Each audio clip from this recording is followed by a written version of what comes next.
সম্মিলিত নবুয়ত পরিষদ বাংলাদেশের আজকের এই ওলামা মাশায়েখ সম্মেলনের মহান সভাপতি, প্রধান অতিথি, উপস্থিত ওলামায়ে কেরাম, দীর্ঘ বক্তৃতার সুযোগ নেই, তবে আমি ব্যক্তিগতভাবে মনে করি অতীতের যে কোনো সময়ের তুলনায় পরিবর্তিত এই সময়ে আমাদের এই দীর্ঘদিনের দাবি আদায়ে যে আন্দোলন সংগ্রাম করে আসছি, এই সময়টা উপযোগী এবং মুখ্যম একটা সময়।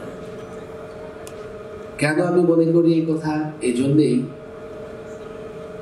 যে বর্তমান প্রধান উপদেষ্টা ডক্টর মোহাম্মদ ইউনূস সাহেব, তার এক বক্তৃতায় আমি উপলব্ধি করেছি আমাদের দাবি এবং তার বক্তৃতা অনেকটা কাছাকাছি। তিনি যে বক্তৃতা করেছেন সেটা যদি বাস্তবায়িত হয়, আমি আশা করি আমাদের এই দীর্ঘদিনের দাবিও বাস্তবায়িত হয়ে যাবে। একাধিক বক্তৃতায় প্রধান উপদেষ্টা সাহেব বলেছেন সংখ্যালঘুদের নিরাপত্তা তিনি দেবেন। সংখ্যালঘু কারা?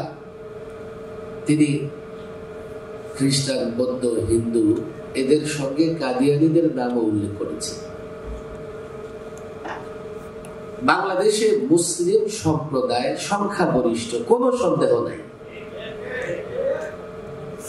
যদি কাদিয়ানীরা মুসলিমই হয় তো সংখ্যালঘু কিভাবে হলো?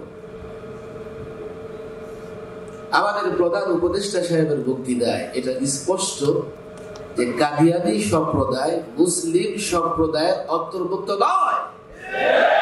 সমস্ত অন্য ধর্মের লোকেরা ভালো আছে, পৃথিবীর যে কোনো দেশ থেকে ভালো আছে, তারাও ভালো থাকবে, তবে তারা তাদের পরিচয় ভালো থাকবে।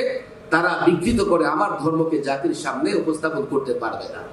সর্বশেষ কথা, আন্দোলন সংগ্রামের এই বিষয়টা রাজনৈতিক, সুতরাং সতর্ক সজাগ থাকতে হবে, আন্দোলন সংগ্রাম চালিয়ে যেতে হবে। এই দাবি আদায় করতে হলেও আগামীতে যারা ক্ষমতায় আসবে তারা যেন আমাদের সহযোগিতা ছাড়া ক্ষমতায় না আসতে পারে।